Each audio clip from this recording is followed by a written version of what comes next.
Alors, on va lire un passage qui a commencé à me travailler beaucoup depuis des mois, que souvent le Seigneur me donne des messages très à l'avance, et puis il commence à me faire travailler en profondeur sur un, sur un sujet. Et on va prendre Apocalypse 1, à partir du verset 10. Je ne vais pas lire tout, mais je vais lire certains passages.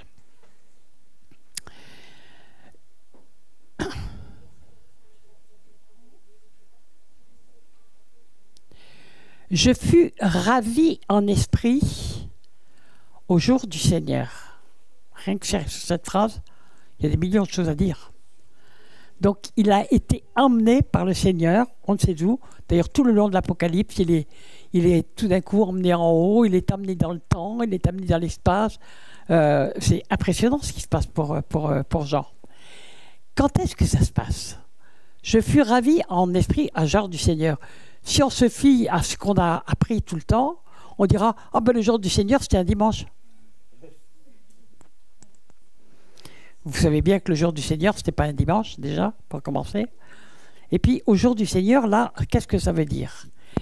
Il faut comprendre que quand Jean commence à écrire, à recevoir l'Apocalypse, parce qu'on pense qu'il l'a écrit après, quand il a commencé à recevoir l'Apocalypse, il était à Patmos peut-être depuis des décennies. Il y a David Louis Carson qui a fait un très bel enseignement sur l'église de Jean à Patmos. C'était l'église de moi, Jean. C'est une méga church avec une personne, Jean. Où il est resté des années tout seul. Il avait que les scarabées. Ça te parle, hein, Philippe? Oui. Il avait une méga church. Il était tout seul, il était isolé. Il n'y avait aucun chrétien autour de lui. Il avait peut-être des scarabées à évangéliser, mais bon, la Bible ne nous en parle pas.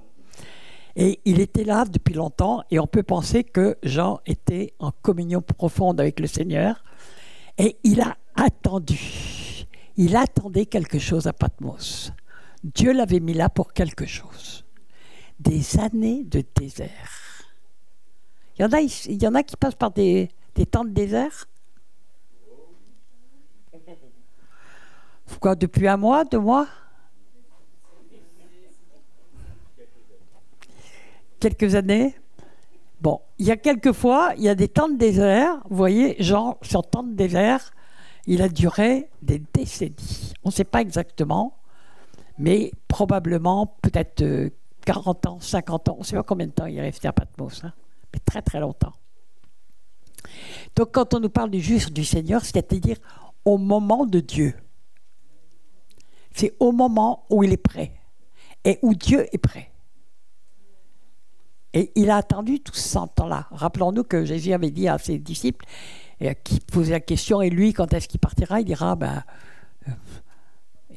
ça ne vous regarde pas. Il est mort bien après. On ne sait pas, on n'a rien sur sa mort d'ailleurs. Mais il est parti bien après. Tous les disciples étaient morts. Quand il écrit ça, tous les disciples étaient, tous les disciples, tous les apôtres avec qui il avait partagé le temps, ils étaient morts depuis longtemps, ils sont tous morts très jeunes. Hein. Et donc, il est là, il est tout seul à Patmos, et on peut penser que tout ce temps-là, il l'a passé avec le Seigneur. Et n'oublions pas tout ce que Jean a vécu. Nous savons qu'il était donc parmi les premiers apôtres, parmi les premiers disciples que Jésus a levés, qu'il a vu, là, il était le seul à la croix, il a vu le tombeau vide, il a vu Jésus ressuscité, il a vu Jésus dans l'ascension, il était là à la Pentecôte, il a tout vu. Il a tout vu, d'accord? Il a tout vu. Et pourtant, il y a des paroles très étranges dans ce passage. Alors, on va le continuer.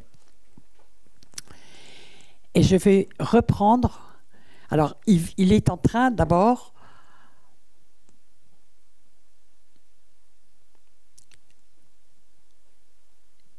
il entend une voix derrière lui, pas devant lui. Pour le moment, il ne voit rien. Il entend une voix derrière lui. Et il se retourne. Vous savez, le mot qui est utilisé est un mot grec qui est épistéphro, qui veut dire conversion. C'est intéressant, hein? Je me retournais, et en se retournant, il va voir la gloire de Dieu. Il est en esprit, donc on peut penser qu'il a été projeté un peu dans le troisième ciel, comme l'a été Paul, l'apôtre Paul, et il va voir Jésus, et il n'arrive pas à le décrire. Il n'y a pas de mot humain. Il est un peu comme Daniel, quand Daniel dit, s'il rencontre l'homme à l'écritoire, et il dit, il était comme, il n'y a pas de mot humain. Et là, il dit, c'est pareil, sa tête était blanche comme de la laine blanche, comme de la neige, ses yeux étaient comme une flamme de feu, ses pieds étaient semblables à de l'argent argent, comme s'il était embrasé. Il cherche des mots humains qui s'approchent. Mais ce qu'il voit est indescriptible en réalité. Il est face à la gloire de Dieu. Cette gloire que Moïse n'a pas vue, ou qu'en partie, parce que Dieu a dit sinon tu vas mourir, il est face à la gloire de Dieu, il a été ravi en esprit, il est probablement dans le troisième ciel, et il est là. Et regardez ce qui se passe.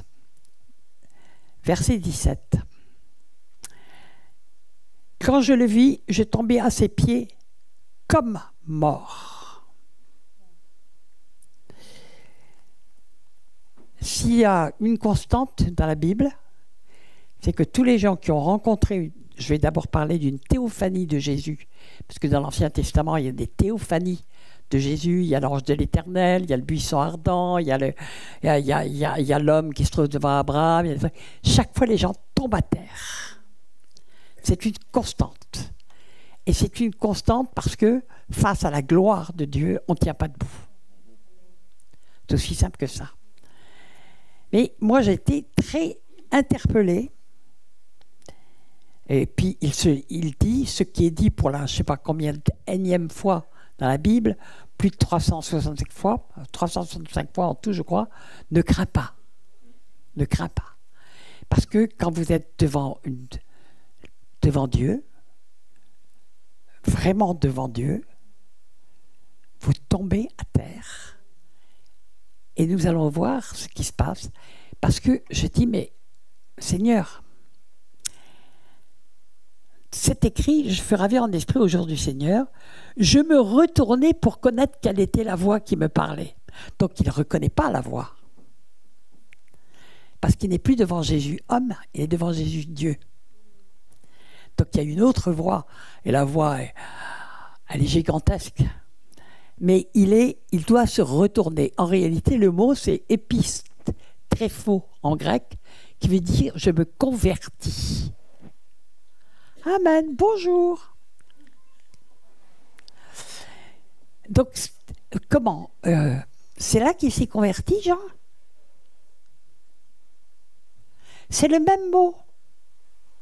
Chaque fois que vous voyez le mot se convertir dans la Bible, alors en grec, enfin dans la traduction grecque, vous trouverez le même mot épistropho, qui veut dire je me retourne, je change complètement de direction. Mais comment? Il avait besoin, d'abord, Dieu était derrière lui, il n'était pas devant lui, il doit se retourner pour le voir, et il doit, oui, se retourner, il doit se convertir, littéralement, pour voir quelqu'un qu'il ne connaît pas. Il a connu Jésus, il a mis sa tête sur sa poitrine, il l'a vu sur la croix, il l'a vu sorti du tombeau, il a vu l'ascension, il l'a vu monter au ciel. Et là, il se trouve devant quelqu'un qu'il ne connaît pas. Et il doit se retourner pour le voir. Et il n'a pas de mots. Il n'a pas de mots pour le décrire. Et puis après, il va recevoir et il va commencer à dire, il va décliner les 7 églises, il va décliner tout ce qui s'est... On voit encore que les effets, aujourd'hui, on sait ce qui va se passer grâce à ce qu'il a vu à ce moment-là. Donc il a été promené dans le temps et dans l'espace, complètement. Et donc, nous voyons je prends un autre passage avec le mot « convertir ». quand Pierre dit repentez-vous donc et convertissez-vous, c'est épistropho. Vous voyez? C'est le même terme. Ça veut dire se convertir. Je dis, mais Seigneur, pour toi, sa conversion, ça a été là? Puis je savais bien que non. Je savais bien que non. Alors, j'ai farfouillé dans la Bible. Mais là, je dirais qu'il est arrivé au summum de la conversion, celle où on peut rencontrer Dieu sans mourir. Intéressant, non? On peut rentrer dans le trône de grâce, hein, attention, on le sait. Et puis, on va se trouver devant Dieu. Mais dans quelle position on va se trouver? Probablement tête par terre.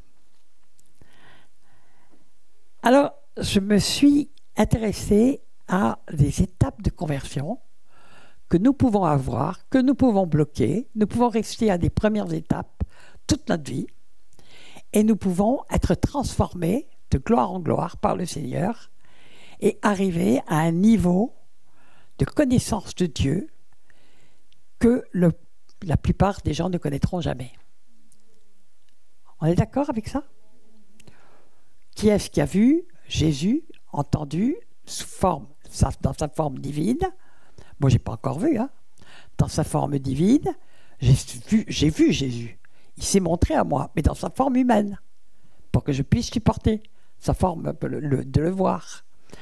Mais je ne l'ai jamais vu dans sa forme divine, parce que on tombe au sol, on est comme mort, je tombais comme mort. C'est trop grand, c'est trop immense. Et on va regarder un petit peu certaines étapes à travers l'histoire de Pierre. Parce que Pierre a passé par de très intéressantes étapes qui nous concernent. En fait, il était un peu le leader dans le groupe, hein. Très souvent, et les autres firent de même, etc.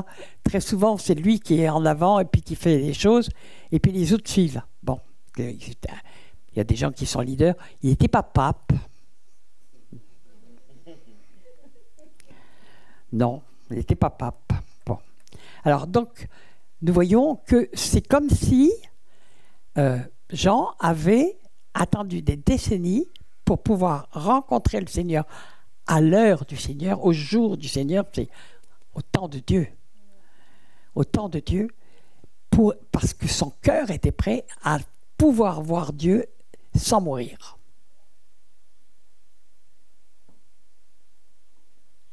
C'est intéressant.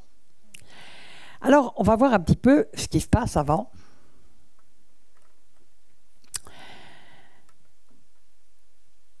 Mais je vais reprendre le mot convertir. Luc 21 et 22, j'y reviendrai après à ce passage. Donc ça se passe au moment de la scène. Le Seigneur dit, Simon, Simon, Satan vous a réclamé pour vous cribler comme le froment, mais j'ai prié pour toi, afin que ta foi ne défaille point. Et toi, quand tu seras converti, ah bon, il n'était pas converti? C'est le même mot, hein, épistropho. Et toi, quand tu seras converti, affermis tes frères. Puis on connaît la suite, Seigneur, je suis prêt à aller avec toi jusqu'à la mort, etc. Puis on sait ce qui va se passer, mais je vais y revenir après. Donc, Jésus considère que Pierre, à ce moment-là, il n'est pas ressuscité encore avec Christ. Pourtant, ça fait 3 ans qu'il suit le Seigneur, qu'il a vu aussi plein de choses, mais il va complètement défaillir, on le sait. Peu après, Jésus le sait d'avance. Mais Jésus, il ne prie pas pour dire au nom de moi, c'est ce que j'aurais fait avant. Hein. Ben non, moi, Satan, au nom de Jésus, tu t'en vas. Non, il dit, j'ai prié pour que ta foi ne défaille point. C'est-à-dire, tu vas passer au crible, tu vas être complètement criblé, tu vas être brisé en miettes. Mais, parce que criblé, les trous étaient petits, hein, donc petit, tu vas être mis en miettes, mais c'est un passage nécessaire, et la seule chose qui m'intéresse, c'est que ta foi ne défaille point. Qui d'entre vous est criblé en ce moment?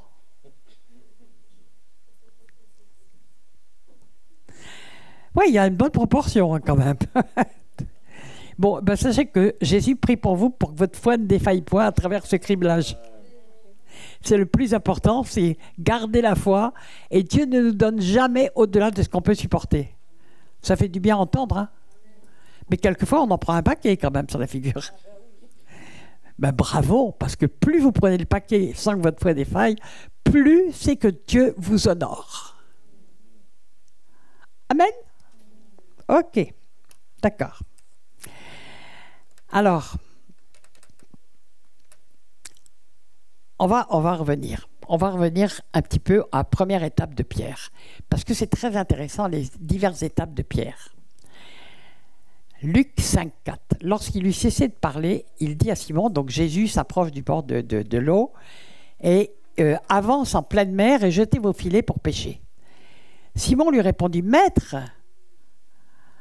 Pourquoi il lui dit Maître? Pourquoi il lui dit Maître? Jésus n'a rien enseigné, il ne l'a jamais rencontré. Pourquoi il lui dit Maître?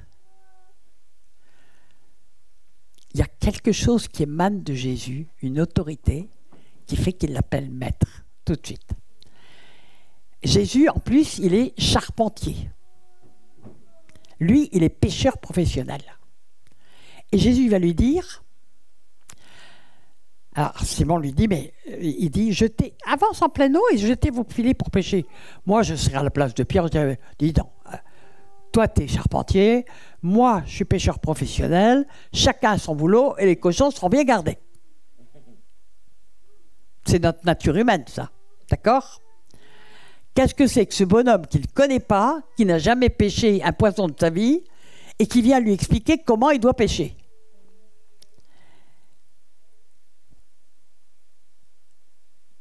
Simon lui répondit, Maître, nous avons travaillé toute la nuit sans rien prendre, donc ils doivent être complètement épuisés. Ils savent comment faire, ils se servent du lever du soleil pour mettre le filet du bon côté, pour que les poissons ne voient pas le filet, se prennent dedans. Ils connaissent toutes les techniques pour prendre, ils n'ont rien pris. Et voilà un gars qui arrive, qui s'approche de l'eau et qui leur dit, repartez dans l'eau, allez jeter vos filets.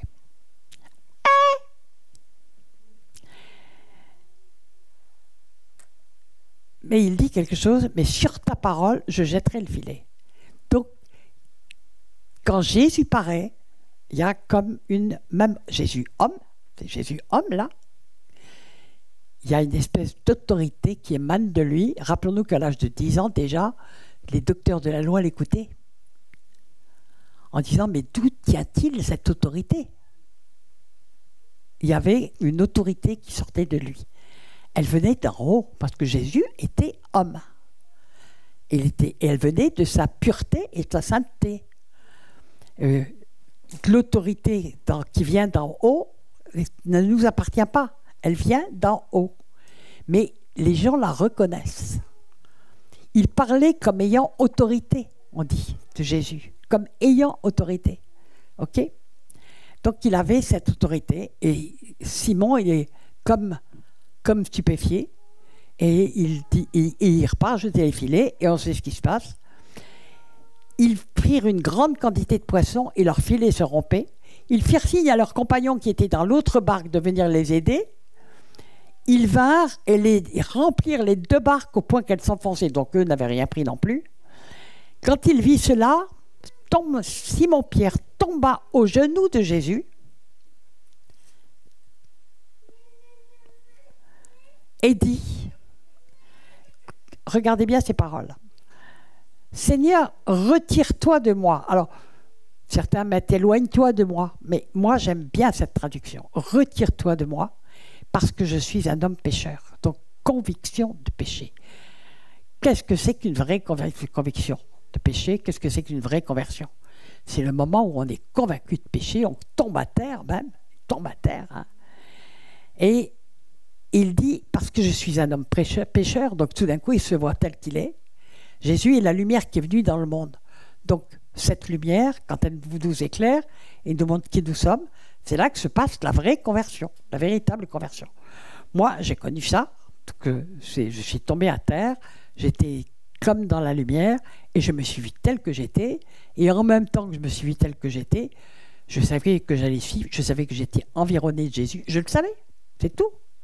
Je le savais, Et donc, je savais que ma vie serait radicalement changée. Elle l'a été. Ça s'est passé il y a 33 ans et quelques. Donc, je suis...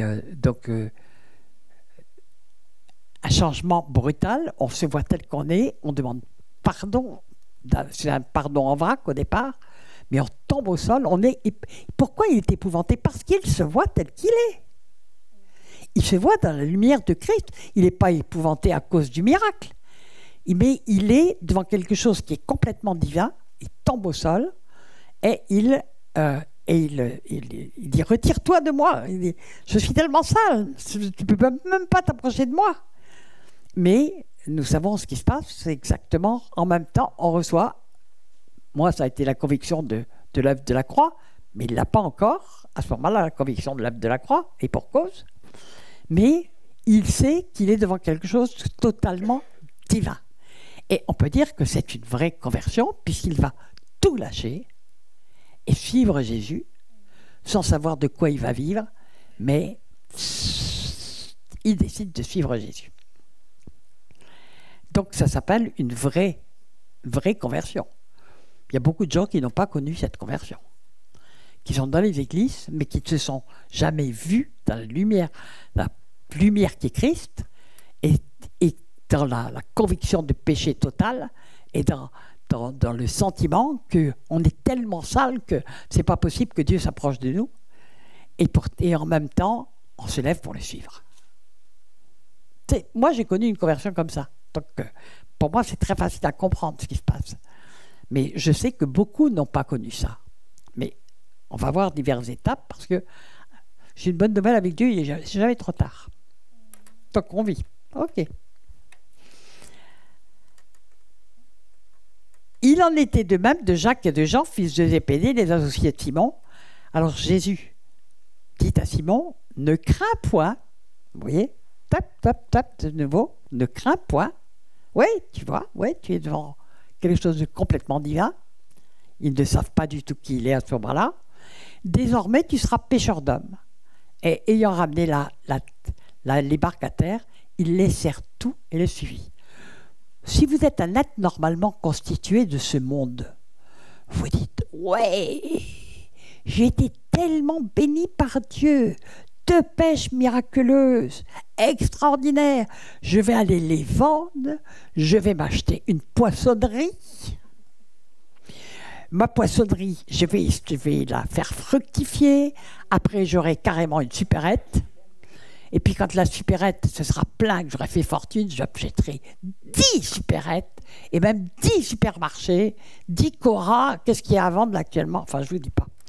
Pas du tout. Ils laissent tout, ce miracle, et suivent Jésus. Vous n'avez pas ça une conversion extraordinaire? Eh bien, Pierre n'est qu'au début de sa conversion. Et on va le voir la suite. Alors, il est vraiment, le mot épouvanté, c'est un mot très fort dans la Bible. Il a été épouvanté, pas par la pêche miraculeuse, il a été épouvanté par cette présence et ce qu'il est, puisqu'il le dit, retire-toi de moi. C'est ça la vraie conversion. Donc, Pierre a fait une vraie conversion. OK? Magnifique. Pierre a été confronté donc au surnaturel de Dieu, à Jésus, qui est la lumière qui est venue dans le monde. Il faut bien comprendre une chose, c'est que Dieu est lumière. C'est une lumière telle que nul ne peut la voir en face et vivre. C'est écrit. Donc Jésus est la portion de lumière que les hommes pouvaient supporter. Et il a délaissé toute sa divinité, c'est écrit. Rappelons que Pierre était déjà passé par un baptême à ce moment-là, parce que Jean-Baptiste était paru et tout Israël y allait, y compris les pharisiens. Alors les pharisiens, ils les accueillaient avec des petits mots très doux du style race de vipères, qui vous a appris à fuir la colère à venir, enfin des choses. C'est comme ça qu'on évangélise maintenant, hein, vous avez vu? Viens, Jésus t'aime, t'auras tout. Bon. Ça me fait rire parce que vous ferez nulle part ça dans la vie. Il faut que les gens aient une conviction de péché. Il faut que les gens aient une conviction de péché. Sinon, vous ferez des conversions très boiteuses. Les gens vont suivre Jésus pour avoir quelque chose et non pas pour être transformés et devenir de nouvelles créatures. Les évangélisations qu'on fait aujourd'hui, c'est nul. C'est nul. Parce que les gens qui en sortent, il y en a beaucoup qui toute leur vie croient qu'ils sont chrétiens, qu'ils sont sauvés, alors qu'ils ne sont pas du tout convertis aux yeux de Dieu. Ce dont je parle, j'en ai parlé dans beaucoup de séminaires parce que Dieu m'a ouvert des yeux dans certaines assemblées où il y était une centaine de personnes ou plus, et je voyais des rangées de cadavres. Et puis très peu de vivants au milieu. Et j'étais épouvanté. Et j'ai dit, mais tous ces gens qui sont là à l'état de cadavre ne savent pas qu'ils sont morts aux yeux de Dieu. Tu passes pour être vivant, mais tu es mort. Mais il y a encore un peu de vie, donc il y a une espérance. Mais je trouve que c'est terrifiant, la manière dont on évangélise. Donc, ils ont tous passé par le baptême de repentance de Jean-Baptiste. Et Jean-Baptiste était, on le sait, il avait l'esprit d'Élie sur lui, et il préparait le chemin du Seigneur. Donc, ils s'étaient déjà repentis, ils étaient passés par les eaux du baptême, mais ils n'avaient pas eu cette conviction du péché qu'on ne peut avoir que lorsqu'on se trouve dans la lumière de Christ, où on se voit tel qu'on est. Moi, j'ai connu ça. Donc, je sais, j'ai mis après des mois et des mois de repentance parce que le Seigneur me rappelait des trucs et je tombais en larmes en disant, mon Dieu, qu'est-ce que c'est? Et puis, j'ai trouvé l'amour de Dieu incompréhensible. Comment il pouvait aimer quelqu'un comme moi? Mais il avait un plan pour moi. C'est tout. Et Dieu est merveilleux. C'est ça la grâce. C'est ça la grâce, c'est que l'œuvre de la croix peut tout effacer, mais à condition d'avoir une vraie repentance. Une vraie repentance. Retire-toi de moi, je suis un homme pécheur. Oh, l'épouvante m'a saisi. Ah. Alors, donc, à partir de là, on dit, ça y est, Pierre, il est prêt. Il est prêt maintenant. Il est prêt à être pape. OK? Mais donc, cette étape de la repentance n'est qu'une étape dans le chemin de la conversion. Parce qu'il nous est dit, prenez la porte. Bon, il y a la porte, mais après, il faut prendre le chemin. Et il y a beaucoup de gens qui rêvent en travers de la porte en disant, je suis bien là, j'ai le salut. Mais Jésus a dit, la porte est étroite, il y en a peu qui la trouvent, le chemin est étroit, il y en a peu qui l'empruntent. Parce que le chemin derrière, pour les vieux chrétiens qui sont là, ils savent que le chemin, il est vraiment étroit, qu'il est rocailleux, rempli d'épines, et que c'est pas la croisière s'amuse. Pas vraiment. D'accord? Alors, donc, ils étaient déjà baptisés, mais ce baptême ne leur servait à rien. Il fallait la conversion derrière.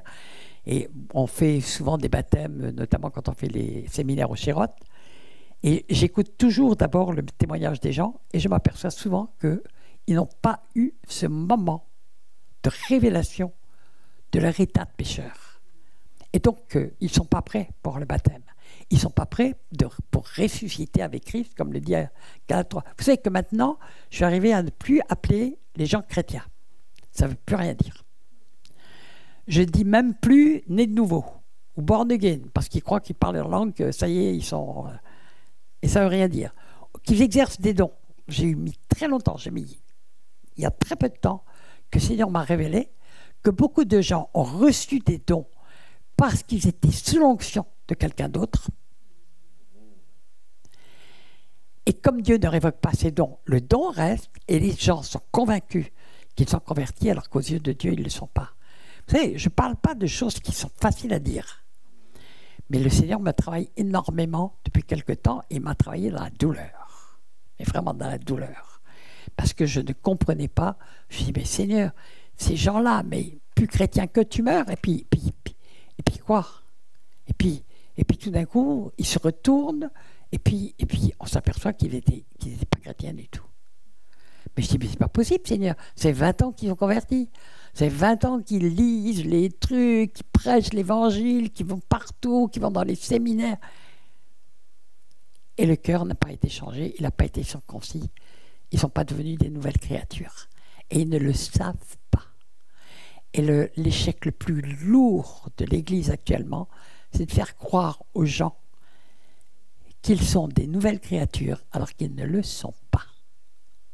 Mais nous allons voir qu'il y a des étapes, parce que nous avons vu que Pierre, vraiment, a eu une vraie conversion. Quand il s'est trouvé devant Jésus, il a été saisi d'une conviction de péché, il est tombé au sol, il n'y a pas de doute, il a eu une vraie conversion là.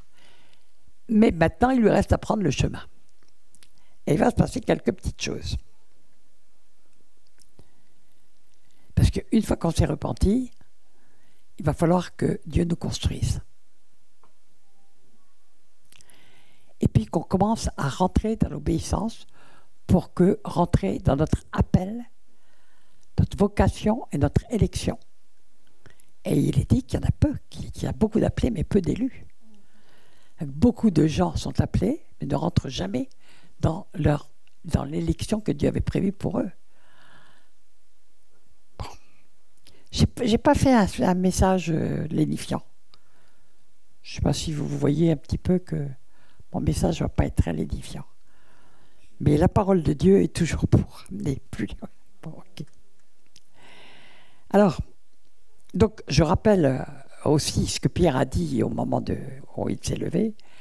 Repentez-vous, donc c'est toujours le même mot, hein, repentez-vous, et que chacun de vous soit baptisé au nom de Jésus-Christ pour le pardon de vos péchés, et vous recevrez le don du Saint-Esprit. Donc, un vrai baptême, l'engagement d'une mort à soi-même, et c'est là qu'on peut recevoir le Saint-Esprit, quand vraiment il y a eu une vraie conviction de péché, une vraie repentance, et là, on va pouvoir recevoir le vrai baptême du Saint-Esprit. Parce qu'il y a plein de choses qui imitent. Et puis, je ne vais pas tout vous développer ce soir, parce qu'il y a tellement de passages où on nous parle de ça, notamment de Corinthiens 11, où il est dit, mais si quelqu'un vient vous prêcher un autre évangile, etc., il vous apporte un autre esprit que celui que vous avez reçu. Donc, ils ont reçu le Saint-Esprit, et puis il vous apporte, un autre Jésus que celui qu'on vous a fait connaître. Ah, mais vous le recevez fort bien. Donc il y a des gens même qui ont été convertis qui repartent complètement en arrière parce qu'on leur sert un évangile édulcoré, sympa, tranquille. Moi, je suis épouvanté de ce qui se passe. Ça s'appelle l'apostasie. Et elle a été annoncée comme un signe des derniers temps.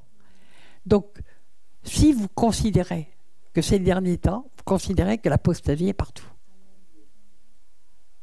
On est d'accord là-dessus ? Ce n'est pas un rituel magique, hein. Ce n'est pas le baptême qui vous transforme. C'est la repentance et la décision de ressusciter avec Christ, de mourir à soi-même et de laisser Dieu nous transformer complètement. Ça, c'est le vrai baptême. Et l'eau est là pour figurer mort à soi-même, qu'on accepte, et on ressuscite. Et dans Galates 3, j'aime bien, vous êtes morts avec Christ et ressuscité avec Christ. Alors maintenant, j'appelle les vrais chrétiens des ressuscités avec Christ. J'espère que tous ceux qui sortiront de ce séminaire seront des ressuscités avec Christ. Et il y en a peut-être déjà un paquet au milieu de nous. Alléluia. Donc j'ai décidé de changer le nom de chrétien en ressuscité avec Christ pour bien démarquer les vrais des faux. Et je ne dirai plus à quelqu'un « tu es un chrétien », je dirais « est-ce que tu es mort et ressuscité avec Christ ?» Ok.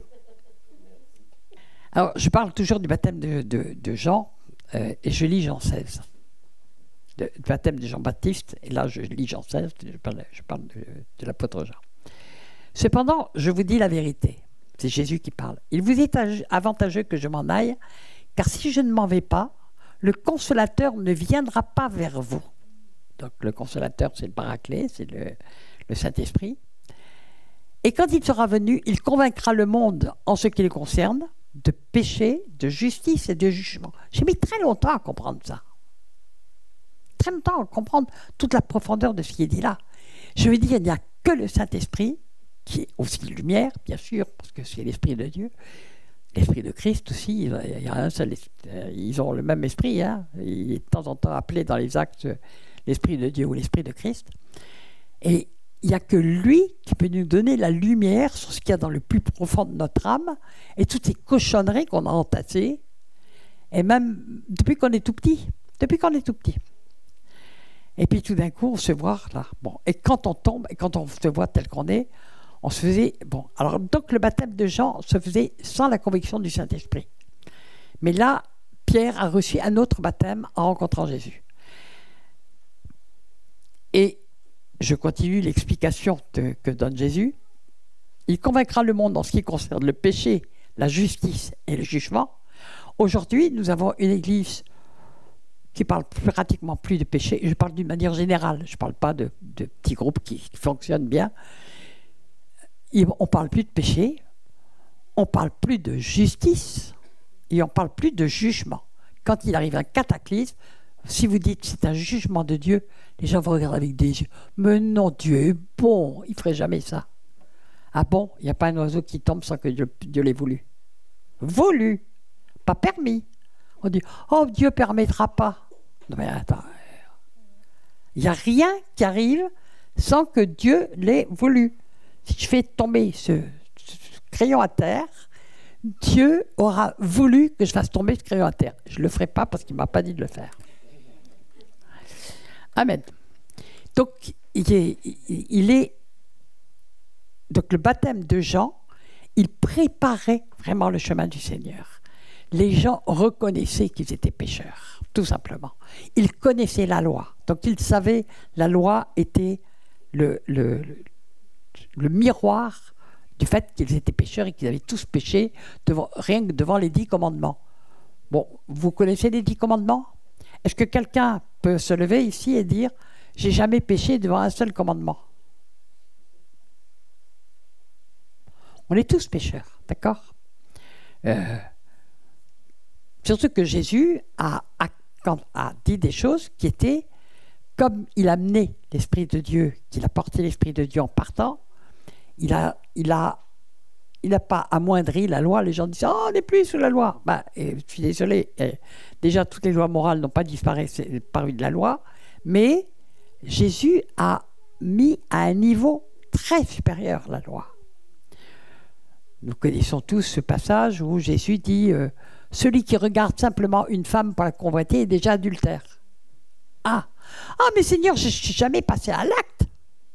Ah bah oui, mais aux yeux de Dieu, je suis désolé, mais tu es déjà adultère.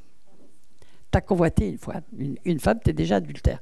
Je ne dis pas aux femmes, mais vous avez compris que vous pouvez changer le truc dans l'autre sens. Hein? Ok? D'accord.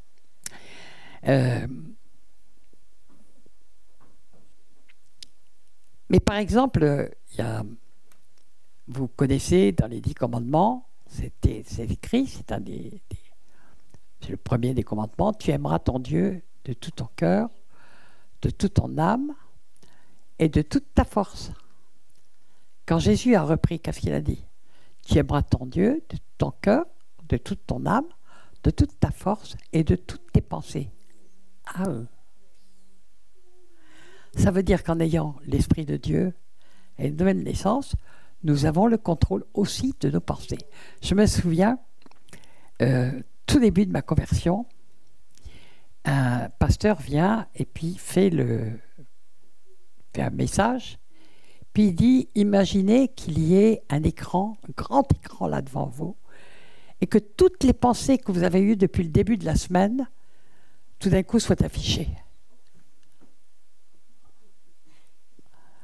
J'ai été épouvanté comme Pierre. Vous voyez ce que je veux dire? J'ai dit, purée, quand je pense à tout ce qui m'est passé par la tête, oh là là là là là. J'ai mis beaucoup de temps pour comprendre qu'on avait le contrôle des pensées, le combat des pensées, qu'on pouvait chasser les pensées, qu'on pouvait dire non à des pensées, qu'on pouvait détourner les yeux, le regard de saleté, etc., etc., etc.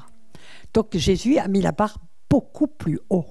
En fait, il a mis dans le spirituel et dans l'invisible ce qui n'était que le visible dans l'Ancien Testament. Hein? Adultère, on connaît l'histoire de la femme adultère, elle a été prise en flagrant délit. Bon, on n'a pas emmené l'homme parce que quand même, les hommes, c'est pas grave qu'ils soient adultères. Mais la femme, quelle horreur. Bon, d'accord, ok. Donc on a amené la femme prise en flagrant délit d'adultère. Donc il y avait un acte.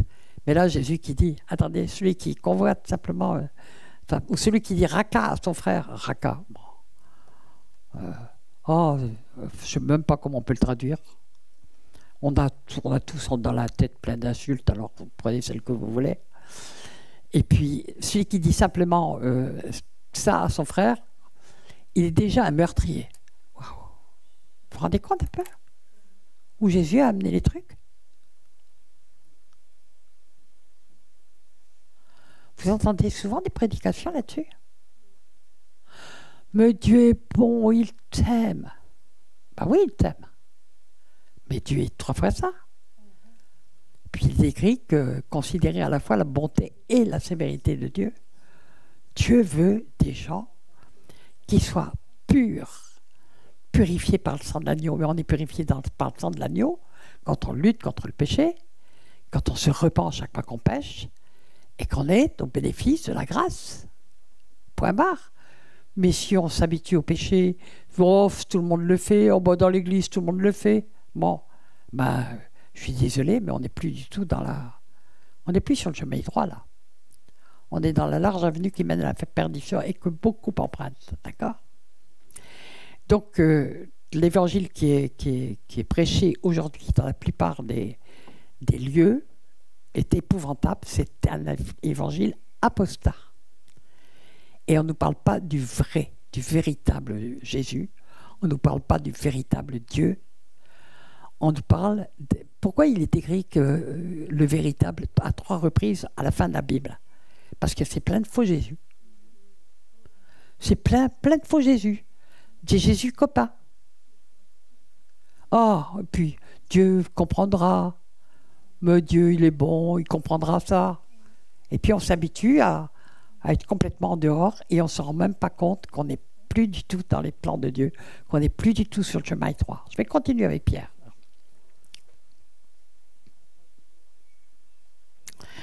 Je vais prendre Jean 6.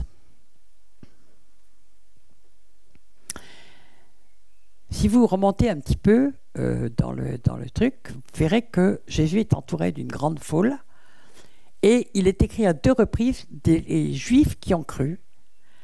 Donc, ils sont des disciples. Les disciples, c'est ceux qui avaient tout quitté pour suivre Jésus, il ne faut pas l'oublier. Et il est entouré d'une foule de disciples et de Juifs qui ont cru. Et voilà ce que Jean dit en Jean 6, 67. Jésus dit donc aux 12, « Et vous, ne voulez-vous pas aussi vous en aller ?»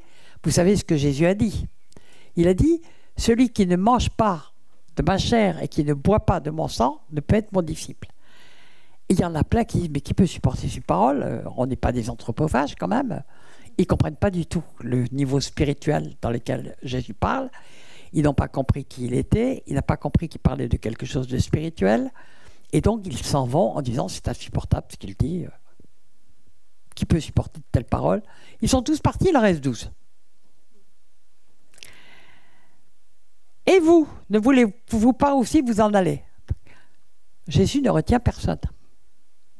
Et même, c'est comme s'il leur dit, mais partez vous aussi. Mais en fait, il les met un petit peu à l'épreuve. Simon-Pierre lui répondit, « Seigneur, à qui irions-nous » Donc, attendez, on est dans une étape où Pierre a pris vraiment conscience de qui il suivait. Tu as les paroles de la vie éternelle. Quelle révélation! Et nous avons cru et nous avons connu que tu es le Christ, le Saint de Dieu. Waouh! Jésus leur répondit, ce n'est pas moi qui vous ai choisi, vous les 12. N'est-ce pas moi qui vous ai choisi, vous les 12? Et l'un de vous est un démon. Il ne dit pas un démon, il dit est un démon. Il parlait de Judas Iscariote, fils de Simon, car c'était lui qui devait le livrer, lui l'un des 12. J'aurai l'occasion de vous parler des motivations des cœurs. pourquoi suit-on Jésus? Il y a les motivations apparentes et il y a les motivations cachées. Judas avait une motivation cachée qui est évidente, parce que ça nous est dit, c'est écrit. Il aimait l'argent, il a suivi Jésus en disant qu'il allait se faire du blé, pour parler comme on parle aujourd'hui. D'accord? Mais ça ne l'empêchait pas de suivre Jésus, d'avoir tout laissé, et d'être. Mais il avait une seconde motivation dans le cœur. Et nous savons ce que Jésus va dire en Matthieu. Bon, j'ai un trou là. Mais vous allez comme vous connaissez tous la Bible par cœur, vous allez me le trouver tout de suite. C'est Matthieu 24. On ne peut suivre Dieu et maman, car on aimera l'un, on détestera l'autre, etc. C'est d'ailleurs ce qui s'est passé. Le plus grave péché de Judas est d'avoir méprisé Jésus, de l'avoir non seulement vendu pour rien, mais d'avoir voulu le racheter pour rien. Ce qui montrait qu'il le méprisait vraiment. Pourtant, il l'a vu faire, il a vu tout ce que les apôtres ont vu, il l'a vu.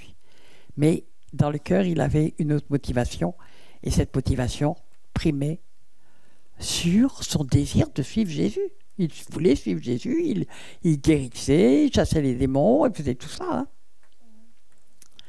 Mais il avait une motivation secrète. Et cette motivation suffit pour que Jésus dise « L'un de vous est un démon ».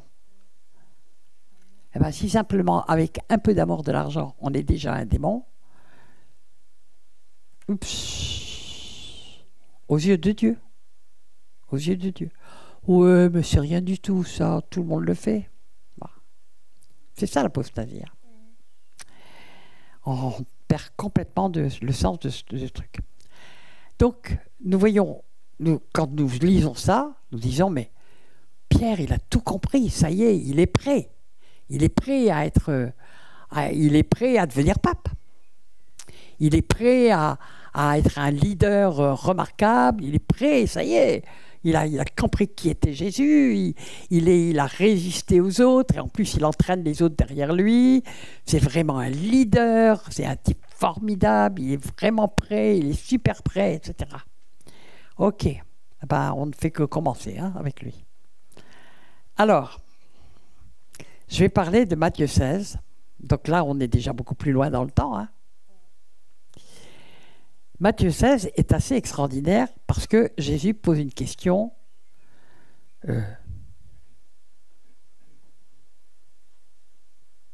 pour qu'ils comprennent justement pour quelles raisons ils le suivent. Il dit « Qui dit-on que je suis ?» Ah, mais les uns disent que tu es Élie, les autres disent que tu es Moïse, les autres que tu es... Ils sont fiers de suivre quelqu'un dont tout le monde dit du bien. Et donc, une des leurs motivations secrètes, c'est d'être vu avec quelqu'un que tout le monde admire. Oui, ça s'appelle une idole, oui. Hein, et donc, il les laisse parler comme ça. Puis tout d'un coup, il leur pose une autre question.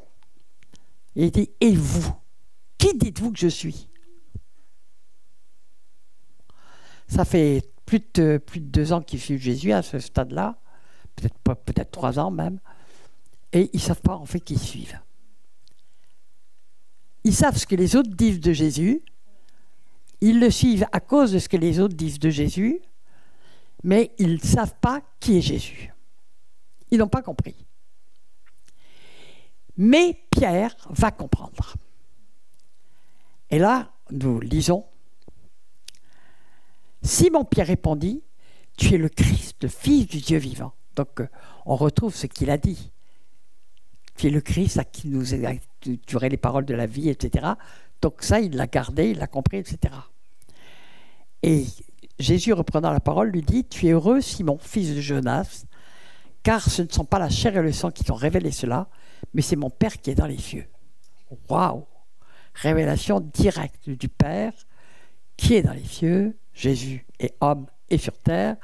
Il a une révélation qui vient d'en haut et qu'il comprend qu'il dit ben, voilà qui tu es. Tu es le Christ. Tu es le Messie qu'on attendait depuis des milliers de 1000 ans, presque 2000 ans. Tu es celui qu'on attendait. Tu es tu es le Christ, tu es loin de Dieu, tu es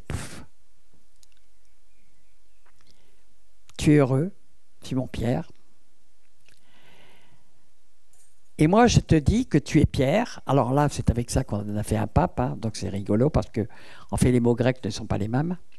Et moi, je te dis que tu es Pierre et que sur cette pierre, je bâtirai mon église. Et que les portes du séjour des morts ne prévaudront point contre elle. Donc, Jésus fait une déclaration extraordinaire. Mais les pierres, on ne bâtit pas une église avec une pierre. On est tous des pierres vivantes. La Jérusalem céleste est bâtie avec les pierres vivantes que sont tous ceux qui sont nés de nouveau, qui appartiennent à Christ, qui sont ressuscités avec Christ, qui sont morts et ressuscités avec Christ. Voilà, c'est les pierres vivantes. Et moi, je te dis que je bâtirai mon église et que les séjours des morts ne préviendront point contre elle. Je te donnerai les clés du royaume des cieux. Waouh!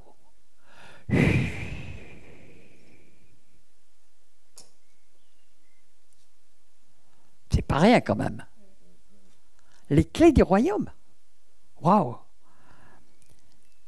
Ce que tu liras sur la terre sera lié dans les cieux. Ce que tu délieras sur la terre sera délié dans les cieux. En fait, Jésus l'accorde à tous ceux qui sont des pierres vivantes. D'accord? Alors, il recommanda aux disciples de ne dire à personne qu'il était le Christ. Pourquoi il leur recommande de le dire? C'est parce que les gens auraient fait n'importe quoi, que ce n'était pas l'heure. Ce n'était pas le jour du Seigneur. D'accord? Ce n'était pas l'heure, il fallait qu'il se passe beaucoup de choses avant. Donc, aux yeux même des autres disciples qui sont là, Pierre est devenu le disciple inspiré. Mais Jésus, en fait, à peine a-t-il dit ça, qu'il va dire quelque chose qui ne va pas plaire tito à Pierre et qui va mettre en exergue les motivations de son cœur. Bon, je répète un peu sur un message que je vais faire, mais ce n'est pas grave. Matthieu 16. Pierre l'ayant pris à part. Alors ça, j'aime beaucoup. Il veut tellement protéger Jésus qu'il le met à part pour lui dire ce qu'il a à lui dire. Et il a une prophétie extraordinaire pour Jésus. Se mit à le reprendre, donc il vient d'apprendre que c'était le Christ, le Fils du Dieu vivant, qu'il est le Messie attendu depuis des siècles, et même des millénaires, et il se met à le reprendre. Et puis, il faut comprendre pourquoi il se met à le reprendre. Parce que ça ne cadre pas du tout avec le scénario qui s'est fait. Et il prophétise. À Dieu ne plaise, Seigneur, cela ne t'arrivera pas. Parce que Jésus a dit, alors il commença à leur dire qu'il devrait souffrir beaucoup, qu'il serait mis à mort par les sacrificateurs, qu'il ressusciterait. Ce n'est pas du tout le scénario que Pierre s'était fait. Pierre, son scénario, c'était « Ouais, je serai le premier qui a reconnu le Christ, le Fils de Dieu. Je vais rentrer triomphalement à Jérusalem et on va me donner la place du pape. » Je ne sais pas pourquoi je vous parle beaucoup du pape ce soir. Peut-être parce qu'il est mort. Paix à son âme. Paix à son âme. Bon, je vais pas... Non, je ne prophétise pas. Hein. C'est fini. Et vous êtes quelqu'un comme ça qui arrive et puis quelqu'un vient de vous dire je vais mourir, Dieu m'a montré que j'allais mourir, que j'allais souffrir énormément, que j'allais tous les principaux sacrificateurs, c'est-à-dire ceux qui étaient le haut de l'échelle de l'élite.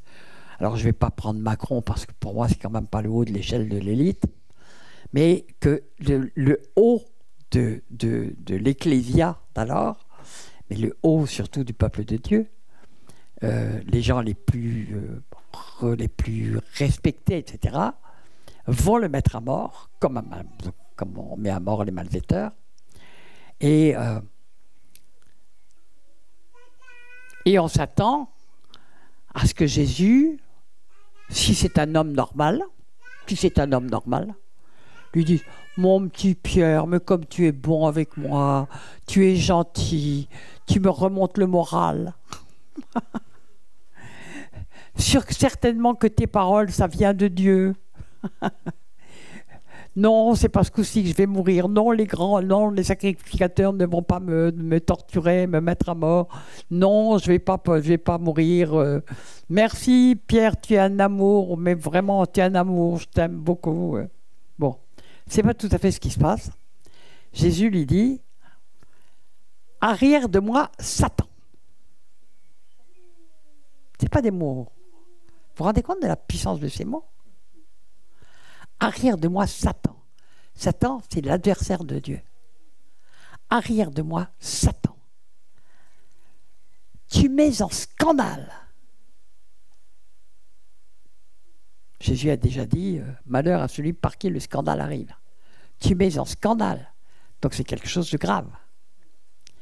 Car tes pensées ne sont pas les pensées de Dieu, mais celles des hommes.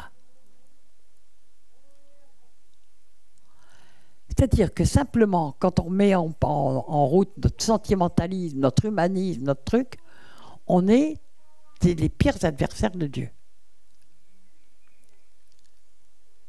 C'est dramatique, hein? Ben, nous voyons donc que notre Pierre, qui est bien converti, il fait des bourdes monumentales. Pourquoi? Parce qu'il s'est fait un scénario de ce qui allait arriver. Pour lui, Jésus, il est venu, il va libérer Jérusalem, les Romains vont être mis dehors. Il croyait ça à l'époque. Et puis, tout le monde reconnaîtra le grand Pierre qui a reconnu le premier, qui est parti tout de suite, qui a été un de ses premiers disciples à le suivre, etc. Donc, il a une motivation externe. Et cette motivation l'empêche de voir clair. Il ne supporte pas la vérité.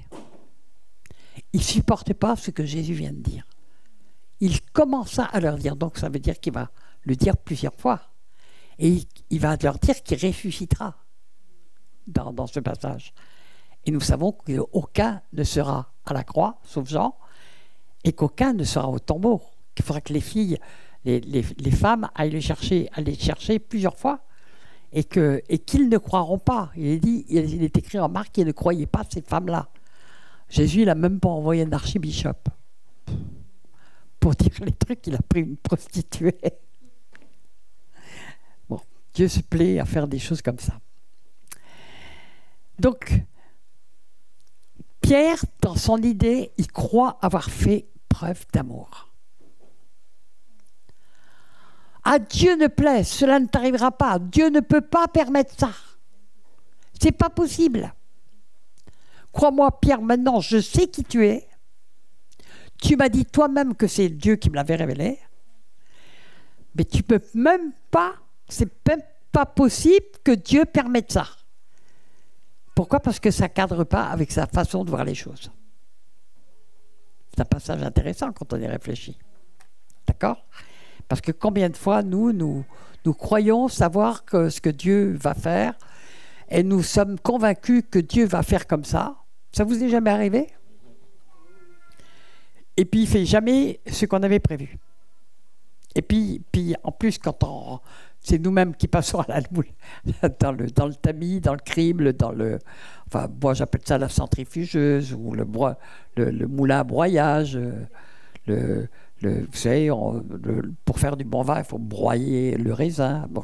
Il y a des raisins broyés, il faut sortir tous les pépins, les mauvaises gaz, les gaz, les trucs, les machins, etc. À la fin, ça finit par faire du vin nouveau et il vaut mieux encore qu'il vieillisse bien. D'accord? Non, je dis ça juste pour vous encourager. Alléluia. Donc l'humanisme, c'est quelque chose de terrible parce que l'humanisme a remplacé l'évangile dans l'Église. Je ne dis pas ces paroles en l'air. On fait passer la bonté humaine au-dessus de la bonté de Dieu. Et l'homme est mauvais. L'homme est mauvais. Rien que de dire « Oh, ça c'est humain, ça c'est inhumain ». Mais attendez, mais l'homme il est complètement pourri. Tout notre langage est imprégné de ça. Mais c'est vrai. Moi, ça m'est arrivé très souvent de dire pas très souvent, mais plusieurs fois en tout cas, de dire, mais moi, quand j'ai rencontré le Seigneur, J'étais une punaise bonne à écraser et c'était ce que j'étais. Et les gens, ça les choque. Mais si on se trouve dans la lumière de Christ, c'est ce qu'on est. On était des gens bons à écraser. On n'était rien du tout. On était pourris jusqu'à la moelle. Et tant qu'on n'a pas eu cette conviction de péché, on n'est pas converti.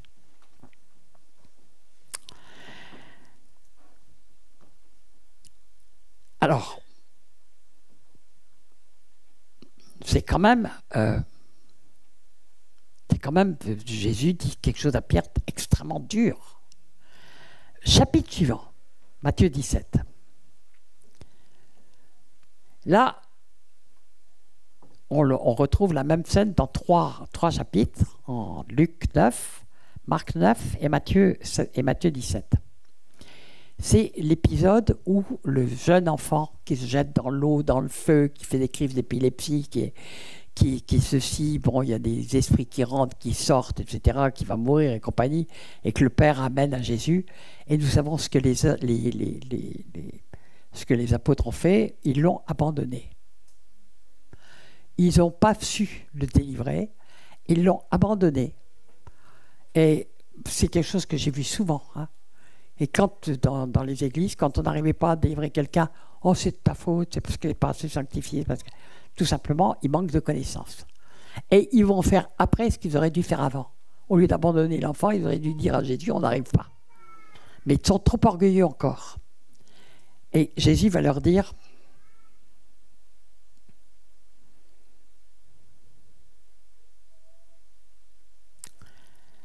des mots très gentils. Matthieu 17, 17. Race incrédule et perverse. C'est des mots terribles.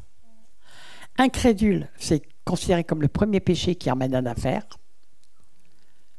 Mais les temps de feu et de souffle, et pour les incrédules, etc., etc. Bon, c'est écrit encore dans l'Apocalypse 22, pour les incrédules, etc. Bon, ça commence par l'incrédulité. Perverse, c'est encore pire. Ça veut dire inversion complète de la vérité. Aujourd'hui, nous sommes dans une perversion absolue de la vérité. Tout est inversé. D'accord ? Donc, race incrédule, race.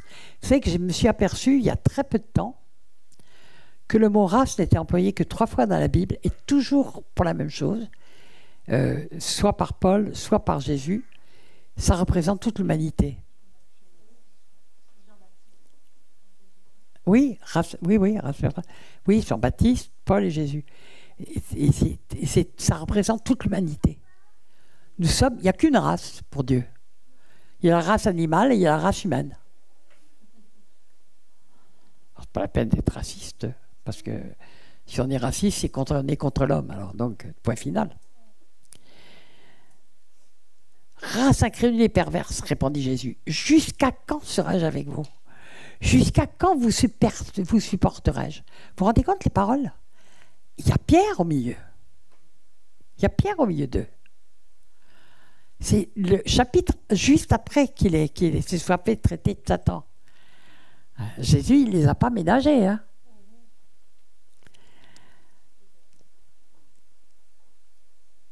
Alors, c'est au verset 19. Alors, les disciples s'approchèrent de Jésus et lui dirent en particulier, pourquoi n'avons-nous pu chasser ce démon ?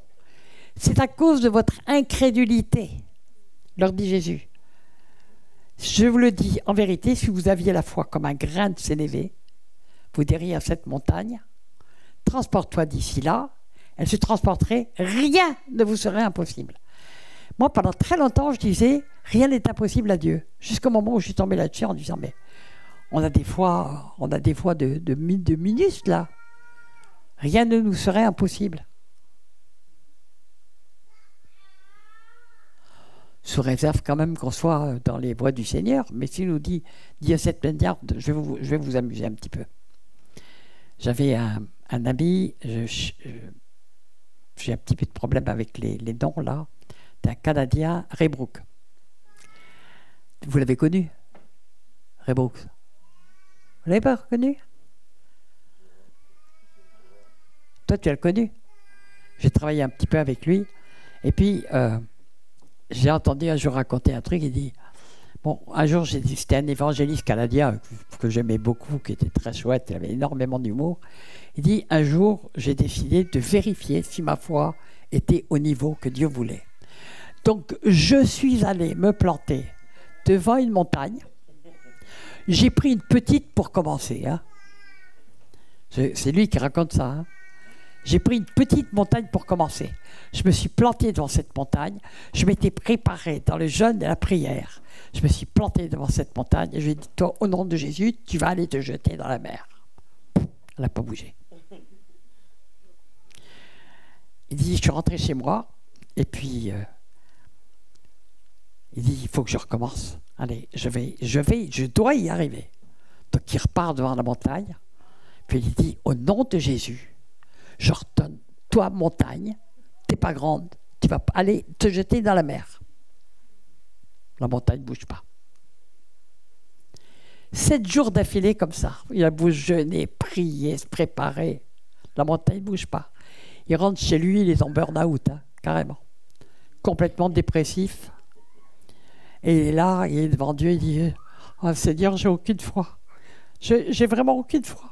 Je ne suis pas arrivé à déplacer cette montagne. Et il dit, je ne comprends pas pourquoi. Et il entend Dieu lui dire, mais est-ce que j'avais une seule bonne raison de déplacer cette montagne? Bon, on fait pas des choses pour tenter Dieu. Hein, on ne fait pas n'importe quoi. Mais le cas échéant, Dieu peut déplacer une montagne si c'est nécessaire. Amen. Point final. Alors, le mot pervers est donc, j'ai dit, c'est un mot très fort. Ça veut dire vraiment, ah, attendez, quand on traite quelqu'un de pervers, c'est quelqu'un qui est complètement en vrac, quoi. Il confond le bien et le mal, et puis il est même pas capable de faire du bien. Il fera jamais que du mal. Il est mauvais, il est méchant. Donc, vous vous rendez compte un peu la manière dont Jésus traite ses disciples. Il traite Pierre, donc. Pierre est dedans. Hein, race incrédule et perverse.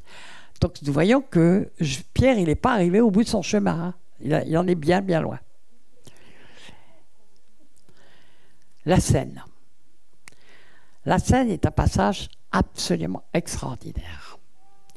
Parce que Dieu va les mettre face, je ne vais pas dire le mot nullité parce que c'est pas juste, mais face à leur faiblesse. Ils se croient tous, ils ont passé leur temps à demander à se disputer entre eux pour savoir lequel était le plus grand. Mais dans la scène même, il se passe des événements extraordinaires.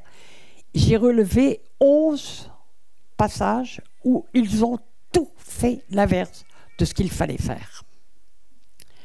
Il y a un passage dont je vais y revenir. Mais il dit quelque chose, il lance un truc. Attendez, il sait qui va le tuer, qui va le trahir. Mais il choisit de lancer une petite phrase qui va commencer à les désarticuler littéralement de tout ce qu'il croit être. Il dit, cependant, voici, donc c'est en Luc 22, 21, la main de celui qui me livre est avec moi à cette table.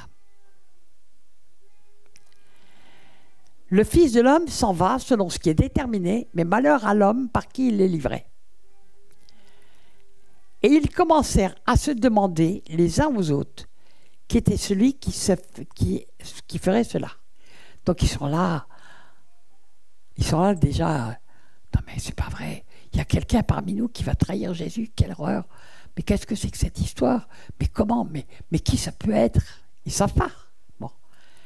Mais il nous est raconté aussi qu'ils se demandaient si ce n'était pas eux-mêmes. Donc ils s'aperçoivent qu'ils ne se connaissent pas en réalité. Donc Jésus, il lance un ballon comme ça. Et il les met devant leur truc. Ils ne savent pas. Ils commencent par se demander si ce n'est pas eux-mêmes qui sont capables de le faire. Si se demandent, c'est qu'ils ne sont pas du tout sûrs d'eux-mêmes en réalité. Peut-être que l'idée leur a traversé l'esprit à un moment donné ou à un autre. Ensuite, ils commencent à se soupçonner les uns les autres. Troisième étape, ils commencent à se disputer pour savoir lequel est le plus grand. Non, mais il faut quand même le faire. Ils viennent de se poser la question de savoir s'il ne serait pas le traître qui livrerait Jésus ou si ce n'est pas le voisin. Et puis ils se disputent pour savoir lequel va être le plus grand. Et c'est là que Jésus va dire, parce qu'ils ont ouvert une porte énorme en réalité, que Jésus va leur dire, Satan vous a réclamé, Satan avait des droits. Satan vous a réclamé pour vous cribler, comme dit Froment, mais j'ai prié pour que votre foi ne défaille point. Il va falloir qu'ils soient criblés, comme dit Froment. Il va falloir qu'ils se rendent compte qu'ils sans Jésus ne peuvent rien faire, qu'ils sont faibles, qu'ils ne sont pas du tout ce qu'ils croient être. Il va falloir qu'ils meurent à l'idée qu'ils ont d'eux-mêmes. Il va falloir qu'ils changent complètement de mentalité. Sinon, ils ne sont pas prêts à le servir. C'est très intéressant, tous ces trucs de la scène. Après, je lis d'ailleurs le verset 24, il s'éleva aussi parmi les apôtres une contestation, lequel d'entre eux devait être estimé le plus grand. Donc vous voyez, c'est dans le même passage de Luc. Et puis Jésus dit qu'il n'en soit pas de même parmi vous, mais que le plus grand parmi vous soit comme le plus petit, et celui qui gouverne comme celui qui sert. Ah! Yo! Amen. Vous voulez être grand, soyez serviteurs. Vous voulez être grand aux yeux de Dieu, soyez petit. C'est pourquoi je dispose du royaume en votre faveur, comme mon Père en a disposé en ma faveur, afin que vous mangiez et buviez à ma table dans mon royaume, et que vous soyez assis avec... Bon, ça c'est un petit peu plus loin. Et vous soyez assis sur des trônes pour juger les 12 tribus d'Israël. Waouh! Est-ce que là, ils sont convertis ou pas? Ben, si, ils sont convertis. Ils sont convertis, mais ils ont une énorme étape encore à franchir. C'est découvrir qui ils sont. Ils avancent sur le chemin étroit. Ils sont en train d'avancer sur le chemin étroit. Ils sont sauvés. Mais Jésus sait d'avance ce qu'ils vont devenir. Donc il leur dit, je dispose du royaume en votre faveur.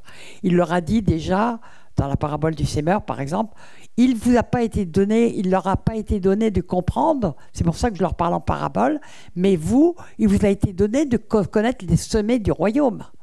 Il s'est aussi passé en Luc 17, en Luc 17, non, c'est des bêtises ou pas? Enfin, il y a eu le passage aussi où ils étaient que 3 et où ils ont fait la transfiguration. La transfiguration. Attendez, Moïse, Élie et Jésus qui parlent. Alors Moïse, il est né 2000 ans avant, Élie, il est né 800 ans avant, et Jésus, il papote. Et ils sont complètement désarçonnés. Il y a Pierre qui dit, papa, vous montez 3 tentes, il ne sait pas quoi faire. Donc ils ont déjà vu beaucoup de choses. Ils ont vu énormément de miracles. Ils ont eux-mêmes été utilisés pour faire des miracles. Ils sont allés évangéliser, ils ont vu des miracles. Rappelez-vous en Luc 10, Jésus lève 70 nouveaux disciples qui reviennent en disant « Mais les démons même nous sont soumis. » Pourtant, Jésus ne leur a pas dit de chasser les démons. Mais simplement en apportant la parole, ils ont vu les démons remuer et ils les ont chassés. Et Jésus leur dit mais ne vous réjouissez pas de ce que les démons vous ont soumis, réjouissez-vous de ce que vos noms sont inscrits dans le ciel. Donc ils sont convertis. Mais Dieu ne les ménage pas, parce qu'il veut les amener de plus en plus haut. Et plus il va les amener haut, plus ils vont se voir petits. Plus ils vont savoir que sans Jésus, ils ne peuvent rien faire. Plus ils seront sans illusion sur eux-mêmes. Ça fait partie de la sanctification et de la maturité, de la maturation dans le Seigneur. Il faut vraiment comprendre qu'on n'est rien sans le Seigneur, mais rien, qu'on ne peut rien faire sans lui. Ça fait partie de la maturation au départ. Ouais, tout va bien, grâce au Seigneur. Vous avez vu mes biceps là? J'ai une foi, soulever les montagnes, la preuve, cléon. Bon, ok. Et puis en fait, plus on mûrit, plus on s'aperçoit qu'on n'est rien et que sans Jésus, on ne peut rien faire. Mais qu'avec Jésus, il peut nous utiliser d'une manière qui nous dépasse complètement. Amen.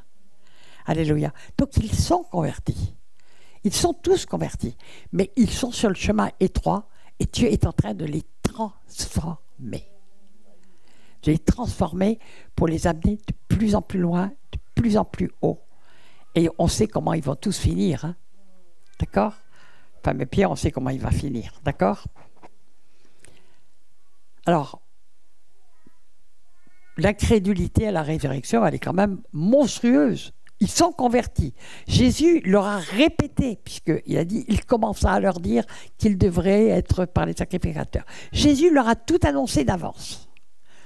Il n'y en a qu'une qui va vraiment croire jusqu'au bout, et c'est très intéressant. J'avais fait un message là-dessus, parce que ils vont pas croire ils vont se sentir, ils seront pas à la croix, ils croiront pas qu'il a ressuscité. Il faudra que les femmes arrivent. Et ils ne vont pas voir la même chose. Alors, donc, je vais lire le passage. Le premier jour de la semaine, donc c'était un dimanche matin, Marie de Magdala se rendit au sépulcre dès le matin, comme il faisait encore obscur. Donc elle arrive avant le lever du soleil, d'accord? Et elle vit que la pierre était ôtée du sépulcre. Elle courut vers Simon-Pierre et vers l'autre disciple que Jésus aimait et leur dit « Ils ont enlevé du sépulcre le Seigneur et nous ne savons pas où il l'a mis. » Pierre et l'autre disciple sortirent et allèrent au sépulcre. Ils couraient tous deux ensemble, mais l'autre disciple courut plus vite que Pierre. Il arriva le premier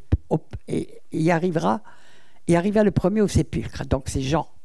S'étant baissé, il vit des bandes qui étaient à terre, cependant il n'entra pas. Alors, je vais un peu m'arrêter là parce que si vous lisez les 4 évangiles, c'est toujours la scène est racontée dans les 4 évangiles, vous allez voir qu'il y a un autre timing en réalité. Une première fois, donc il y a Marie-Madeleine, elle a regardé où on mettait Jésus, au sépulcre, elle était la première au tombeau, elle a cru donc à la résurrection, elle a vu qu'il était ouvert, et qu'est-ce qu'elle a vu elle? Elle a vu 2 anges étincelants. 2 anges étincelants. Puis elle est allée dans le jardin. Et là, elle a vu Jésus, elle ne l'a pas reconnu. Et puis, quand il lui a parlé, elle l'a reconnu. Et il va lui donner un ordre de mission extraordinaire qui va être d'aller dire à ses frères qu'il est ressuscité. Donc, c'est la première chose. Elle va commencer par aller chercher 2 femmes. Et elles vont voir un homme dans le sépulcre. Elle a vu 2 anges étincelants. Donc, vous voyez, en fonction de la foi, on ne voit pas la même chose. Elle voit 2 anges étincelants. Les 2 femmes qui viennent après avec elle voient un homme qui leur dit « Jésus n'est plus ici ». Bon. Et quand Pierre et Jean arrivent, ils ne voient plus que des linges. Ils ne voient pas la même chose. Et le degré de foi de Marie-Madeleine n'avait rien à voir avec leur degré de foi à ce moment-là. Leur foi était tombée par terre. Ils vont se rattraper après. Elle vit que les bandes étaient à terre, cependant il n'entra pas. Simon-Pierre qui le suivait arriva et entra dans le sépulcre. Il vit les bandes qui étaient à terre et le linge qu'on avait mis sur la tête de Jésus, non pas avec les bandes, mais plié dans un lieu à part. Alors j'ai entendu un message de Johanna Exbraya, que j'ai connue toute petite, et qui a dit quelque chose qui est peut-être vrai, qui est très intéressant, en tout cas qui m'a beaucoup intéressé, c'est que quand le linge qu'on mettait sur la tête était une forme de serviette, et si on avait l'intention de revenir, eh bien on pliait le linge. Tu l'as entendu ce message? Alors je ne sais pas si c'est l'explication de ça, je n'ai pas eu de confirmation du Seigneur, mais en tout cas, c'est comme si Jésus avait bien rangé quelque chose sur le linge qui était sur sa tête. Je dois dire que je n'ai pas encore vraiment la révélation, mais en tout cas, elle a soulevé mon truc. Il va falloir que je demande au Seigneur, puis il me répondra quand il voudra bien.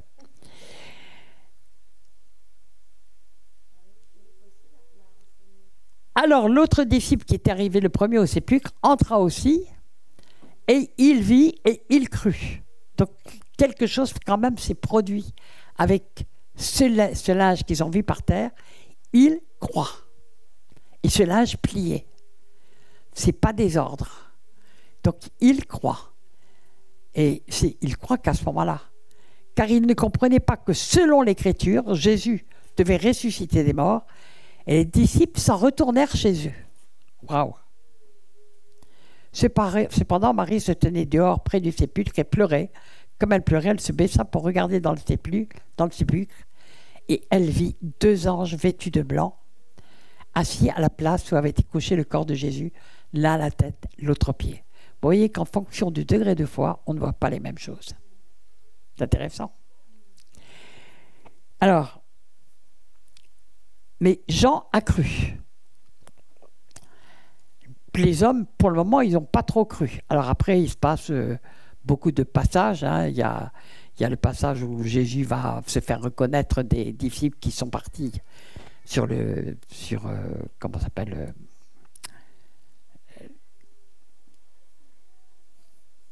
bon, je ne vais pas parler de ça, de toute façon, c'est pas important. Mais Marie-Madeleine a vu la gloire. Eux, ils ont vu des vêtements. À ce stade, elle pleure, elle va rencontrer le jardinier. Et elle va avoir un ordre de mission qui est d'aller dire à ses frères qu'il est ressuscité. Et Jésus les appelle les frères.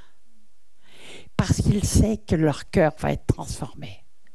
Et qu'ils vont devenir ses frères, c'est plus ses disciples. Ils sont devenus ses frères. Va dire à mes frères que. D'accord ?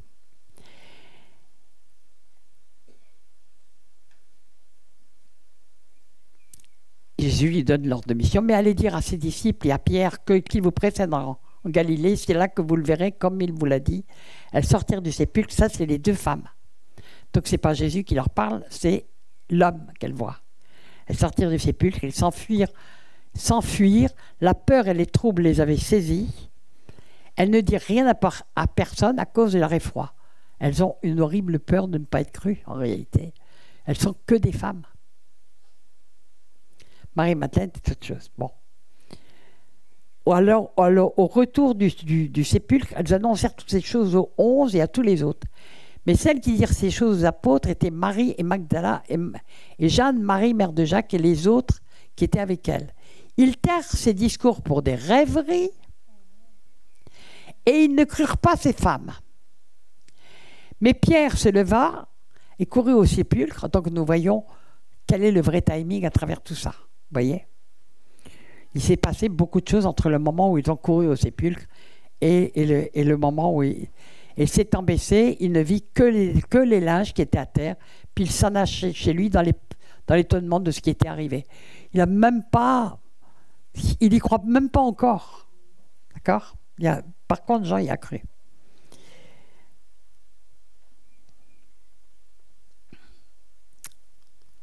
On a dans Marc 16, 9, Jésus étant ressuscité le matin du premier jour de la semaine, apparut d'abord à Marie de Magdala, de laquelle il avait chassé 7 démons. Elle alla emporter la nouvelle à ceux qui avaient été avec lui et qui s'affligeaient et pleuraient. Quand ils entendirent qu'il l'avait cru, ils ne la crurent point. D'accord ? Après cela, il apparut sous une autre forme à 2 d'entre eux qui étaient en chemin pour aller à la campagne. Ils revinrent l'annoncer aux apôtres qui ne les crurent pas non plus. Incrédulité. Pourtant, il leur en a parlé avant. Elle est la seule qui a cru au départ. Puis Jean a cru un peu plus après. Les femmes ont eu peur. Et il va falloir qu'ils soient tous en train de manger ensemble et puis qu'ils traversent les murs pour que quand même ils le voient arriver et qu'ils commencent à y croire. Et puis il y a ceux qui sont sur le chemin d'Emmaüs qui le reconnaissent aussi quand il parle de boire dans la coupe. Bon, ok. Et il y a un passage que je trouve extrêmement intéressant. C'est après la croix. Donc, on sait tout ce qui s'est passé après. Pierre a trahi complètement Jésus. Il a renié Jésus. Et puis tous les apôtres se sont tous enfuis. Il y a juste un jeune homme qui est resté plus longtemps. Plein de choses se sont passées. Il y a eu plein de trucs. Par exemple, ils sont tous enfuis, mais il y a un jeune homme qui reste le dernier. Et puis, quand Jésus coupe quand Jésus dit je suis dans le jardin de Gethsémanée, Pierre, il coupe l'oreille du sacrificateur. Jésus le remet en place en disant t'as rien compris. Il prend l'oreille et puis plaf, il la recolle comme ça. Mais quand Jésus dit je suis, parce que quand on le cherche, il dit je suis, ego et imi en grec. Ça a été très mal traduit. Il dit c'est souvent traduit c'est moi. Non, c'est je suis, ego et imi. Et le nombre de fois où Jésus a prononcé ego et imi, je suis, est impressionnant. Mais dans les Bibles, il y a une trahison, donc on n'a pas du tout l'impression qu'il dit je suis. Et dès qu'il dit je suis, ils tombent tous à la renverse. D'accord? Ok? Donc ils voient tout ça. Et pourtant, ils vont l'abandonner, ils ne vont pas croire, etc., etc. Bon, j'ai dit, il y a 11 situations où ils ont eu 0. C'est-à-dire qu'ils vont sortir de ça complètement brisés, sans illusion sur eux-mêmes. Mais Jésus a prié pour que leur foi ne défaille point. Et on sait ce qui va se passer après. Ils vont se retrouver, les 120, dans la chambre haute, et puis il va y avoir la Pentecôte, le feu va arriver, le baptême. Ils ont eu le baptême de Jean-Baptiste, ils vont avoir le baptême du feu. Et ils ne seront plus jamais les mêmes. Tout ça pour vous dire qu'il y a des étapes. La conversion ne suffit pas. Et ces étapes, on peut passer à côté. On peut passer à côté. On peut dire, moi, mon salut me suffit. Est-ce que vous croyez qu'en disant ça, votre salut est assuré. Deuxièmement, serez-vous avec Jésus dans le millénium? Certainement pas. Dieu fait son tri actuellement. Il fait son tri parmi les chrétiens. Et les chrétiens qu'il appelle dans le réveil et qu'il est en train de préparer pour le millénium passent par la broyeuse. Amen. Passe par la mort, quasiment. Amen. Mais je vais peut-être m'arrêter là. Je parlerai à un autre moment de ce qui se passe pour Pierre, parce qu'on a quand même Pierre qui est... Ces étapes, toutes les étapes de Pierre sont très intéressantes. Qu'est-ce qui s'est passé quand Pierre est revenu? Et je regarde tout ce que j'ai mis encore. Oui, j'en ai encore pour 3/4 d'heure, ou 1 heure, ou 2 heures, ou 3 heures. Je calcule le nombre d'heures. Hein. Oui. D'accord. Bon, on va arrêter là pour ce soir. Je poursuivrai après, parce que vous verrez que ce n'est pas fini, toutes ces étapes. Ce n'est pas fini. Pourquoi est-ce que le Seigneur m'a donné ce message? Parce que c'est le Seigneur qui m'a donné ce message depuis presque plusieurs mois. Et là, je ne pouvais pratiquement pas travailler, tellement j'étais malade. Mais ça ne fait rien. Le Seigneur, petit à petit, l'a fait travailler dans mon cœur. C'est parce qu'on est dans un temps très particulier. Nous sommes dans un temps où la moisson est prête. Nous sommes dans un temps où le Seigneur fait du tri. Il envoie ses anges faire le tri dans la moisson. Et il va y avoir beaucoup de défaillances, beaucoup de gens qui vont sombrer parce qu'ils n'étaient pas vraiment, convertis. Et là, j'ai été très travaillé pendant, on peut dire des mois, par une parole qui est dite en Apocalypse 15, 22, que celui qui est, vous la connaissez, mais elle m'a travaillé, que celui qui est injuste soit encore plus injuste, que celui qui est inique soit encore plus inique, que celui qui se sanctifie encore, et que celui qui... c'est les deux premiers de toute façon qui m'intéressent. Et on comprend très bien les deux, que celui qui se sanctifie, etc., on le comprend très très bien, soit encore plus sanctifié, etc. Mais je me dis, j'ai commencé à être travaillé par que celui qui est injuste soit encore plus injuste, et que celui qui est inique soit encore plus inique. J'ai dit, mais c'est dur ça, Seigneur, comme parole. C'est pourquoi? Et le Seigneur a commencé à me montrer que c'était un effet de son amour. Parce que les gens ont tellement d'illusions, souvent sur eux-mêmes, que votre Dieu permet que les masques tombent. Je vais pas dire exactement, les masques tombent, de toute façon c'est vrai aussi. Mais que ceux qui se croyaient parfaits devant Dieu, qui se croyaient justes, qui se croyaient super chrétiens, bons chrétiens, qui étaient toujours encouragés par les autres, soit tu es un chrétien formidable, soit tu es gentil, tu es serviable, tu es toujours prêt à rendre service, etc. Si en réalité il y a en eux de l'injustice ou de l'iniquité, qu'ils ne puissent pas ne pas l'avoir. Donc Dieu va l'augmenter pour leur donner une chance d'avoir une vraie repentance. Et ils auront le choix ou de s'endurcir ou de se repentir. Et c'est comme l'histoire des deux bandits à la croix de Golgotha. Voilà les deux hommes qui sont des part et d'autre de Jésus. Ils sont exactement dans la même situation. Ils vivent le même calvaire. Ils vivent la même souffrance. Ils ont la même faim devant eux. Ils savent qu'on va leur couper les jambes pour qu'ils meurent très vite parce que le Shabbat arrive. Ils sont exactement dans la même situation. Et pourtant, l'un, à cause de sa situation, va s'endurcir, se moquer de Jésus jusqu'à la fin, devenir de plus en plus mauvais, méchant. Ouais, si tu es le Fils de Dieu, sauve-toi toi-même, etc. Devenir de pire en pire.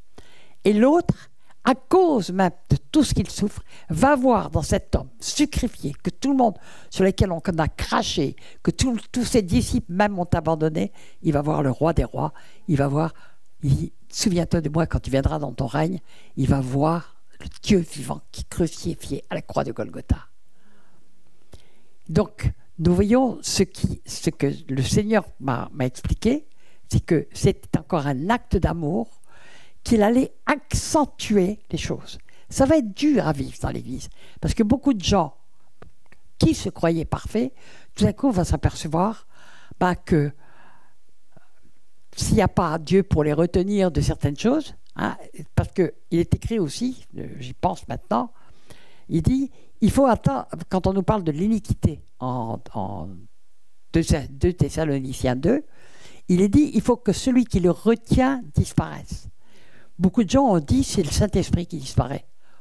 Si le Saint-Esprit disparaît, c'est écrit en Job, toute chair périt. Donc c'est pas vrai, c'est lui, il est la vie, il apporte la vie.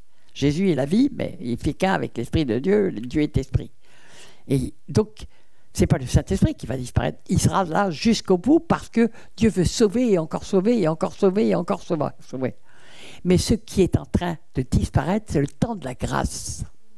Et par la grâce, il y a beaucoup de gens qui ont pu se croire très bien devant Dieu, parfait, etc.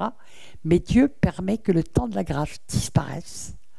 Parce que quand il n'y a plus la grâce, les gens n'ont plus la capacité de retenir leur pulsion. Et les choses cachées viennent à la lumière. Et c'est encore quelque chose qui vient de la grâce de Dieu. C'est pour que les gens puissent se repentir.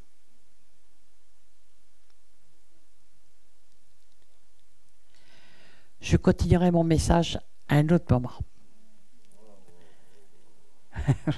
Je vous ai donné de quoi réfléchir un peu. Alléluia. Bon, ça fait 9 mois que je n'ai pas pu travailler pour le Seigneur. J'ai passé par des moments terribles. Mais le Seigneur, il a travaillé dans mon cœur à moi. Amen, pendant ce temps-là. C'est ce que Dieu fait.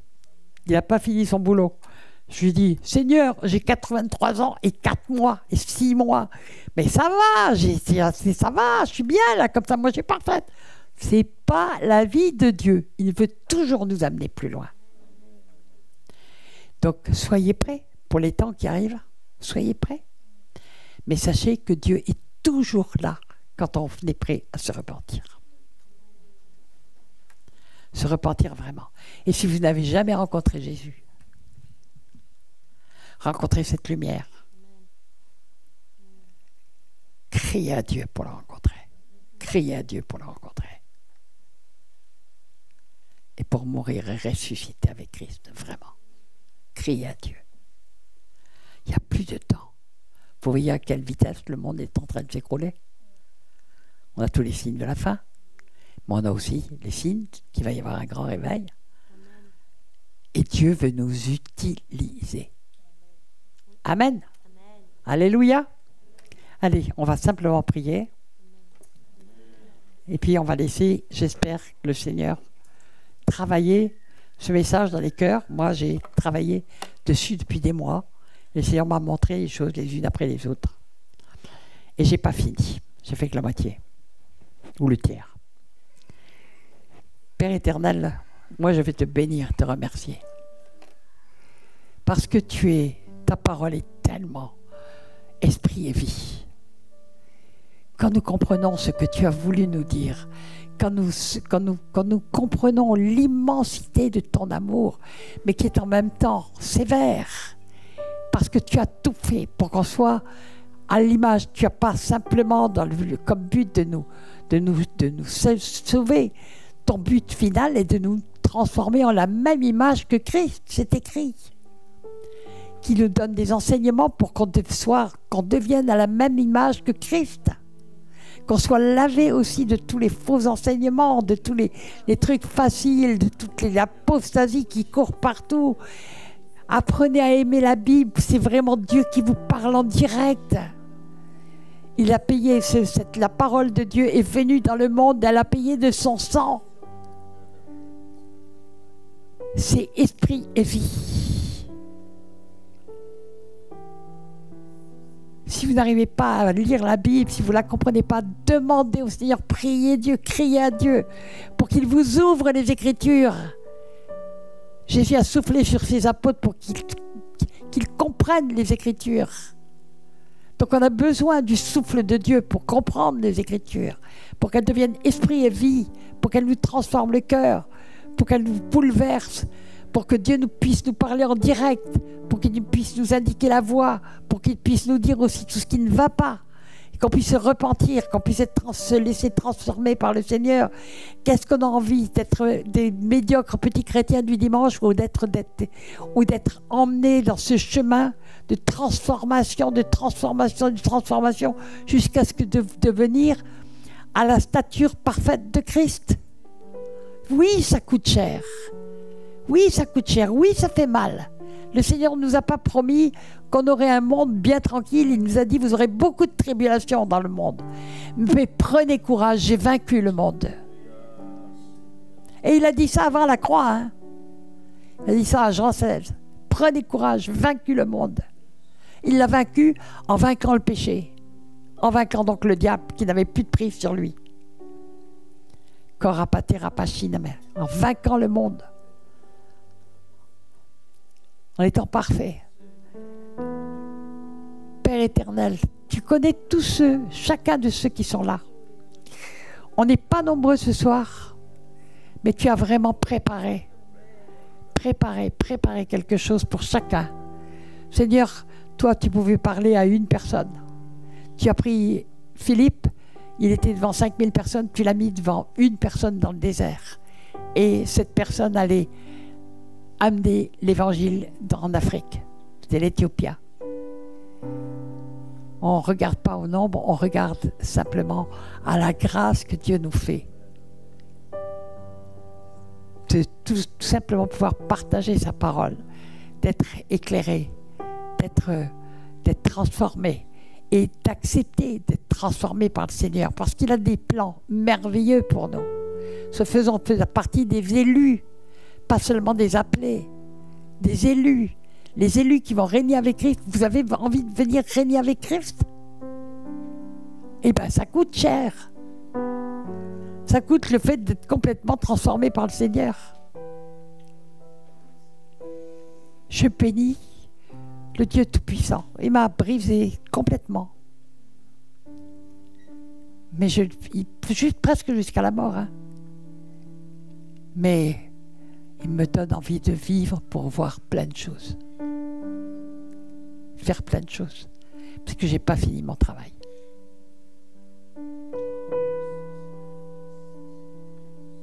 Et puis je sais que Ma vraie patrie, elle est là-bas en haut, elle n'est pas en bas. En bas, il s'en occupe. Mais en haut, je m'amasse des trésors. Quand on sert le Seigneur.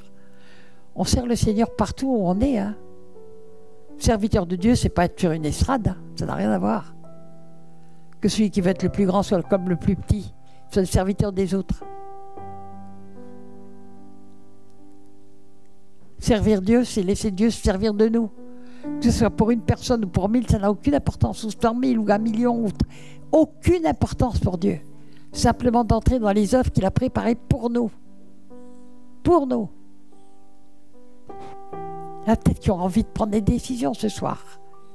Faites-le dans votre cœur. Vous le ferez peut-être cette nuit. Mais c'est vrai que c'est une décision. C'est vrai que c'est plus qu'une décision. C'est une manière de marcher avec le Seigneur jour après jour. En disant, Seigneur, me voici, Seigneur, me voici, Seigneur, me voici, Seigneur, me voici. Seigneur, tout va mal, Seigneur, j'en prends plein la figure, Seigneur, je suis brisé, je suis broyé, j'en peux plus, je souffre terriblement. Mais tu sais, tout ça, ça fait rien, Seigneur, j'ai confiance en toi, j'ai foi en toi. Je sais que tu es là et je sais que tu veux me transformer. Seigneur, je ne comprends pas ce que tu es en train de faire, mais je sais qu'il va sortir quelque chose de ça.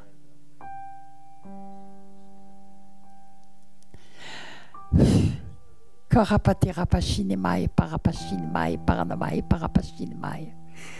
Père éternel, viens avec ta puissance, viens remplir les cœurs, de la volonté, mais plus que la volonté, du désir impérieux d'être avec toi, de marcher avec toi. Parce qu'il est là au milieu de nous, il est là. Il est assis à côté de vous, il marche dans l'allée. Il est là. Il est là. Seigneur, pardon pour notre médiocrité, pardon pour notre tiédeur, pardon pour notre manque de... Pour passer si loin de cette grâce extraordinaire que tu nous donnes. Seigneur, tu as montré le chemin, tu nous appelles. Chacun d'entre nous, chacun de nous, nous sommes des pierres précieuses que tu appelles. Ne passons pas à côté de l'appel du Seigneur. Ne passons pas à côté. Peu importe si on travaille dans l'ombre ou dans la lumière, mais ça n'a aucune importance, ça. Dans la vraie lumière, on sera dans la Jérusalem céleste. Korapaterapachinemai, parapachinemai, ratipani paranoai. Korapatorapashonemai, ratipolipolia, ranmai, ranmai, paranmai. Yokopolio tioshkotishanimai, paranmai, porkopotoli, pali ashana.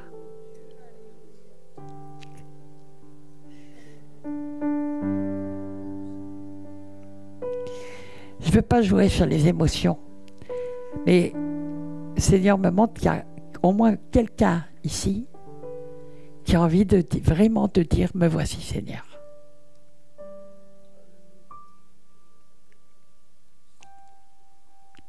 Il y a quelqu'un qui se reconnaît, qui a vraiment envie de dire « Me voici, Seigneur ». Ça peut être un vieux chrétien, hein. Je vais dire un vieux mort et ressuscité.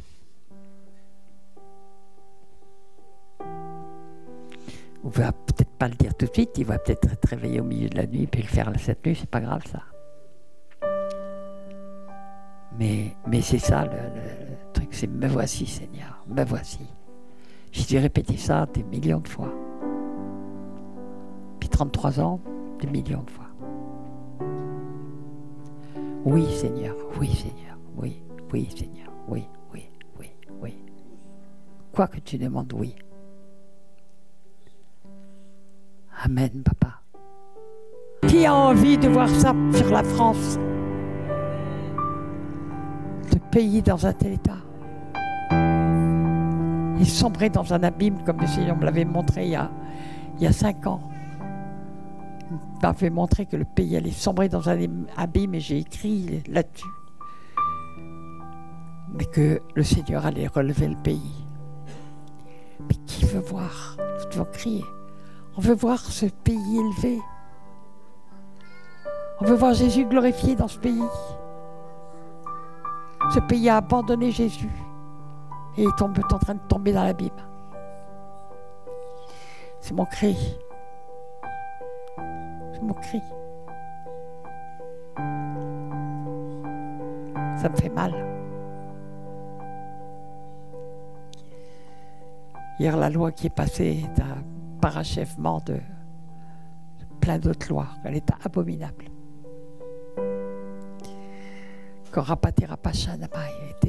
Et le Seigneur m'a montré qu'il y avait des cataclysmes qui allaient tomber sur le pays.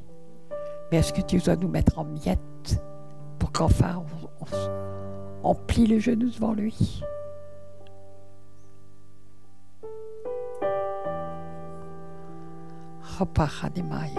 C'est mon fardeau. Le pays, c'est le fardeau que Dieu m'a donné. Vous, ça peut être votre famille, ça peut être vos enfants. Pas grave, suivez les fardeaux que Dieu vous donne.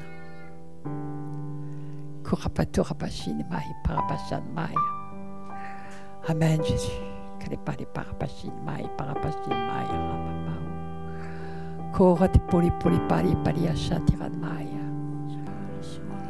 Le Seigneur me montre avec insistance. Alors, je crois que ça concerne une personne. Je dis je crois. Hein. Je vois un pot de fleurs. Et dans ce pot, il y a des fleurs. Je crois que c'est des fleurs sauvages parce que je ne connais pas ces fleurs-là. Et c'est comme des petites boules blanches qu'il y a, les fleurs. Il y en a plein tout le long de la tige. Je ne sais même pas, je sais pas si quelqu'un a ce genre d'amour de fleurs sauvages. Mais c'est comme si, au fur et à mesure qu'on chantait, je voyais ces tiges s'élever avec toutes leurs fleurs blanches. Et je me suis dit, ça parle peut-être à quelqu'un en particulier. Il y a quelqu'un ici qui a un amour particulier pour les fleurs sauvages? Non, personne? Donc c'est que ça nous concerne tous. Vous et toi?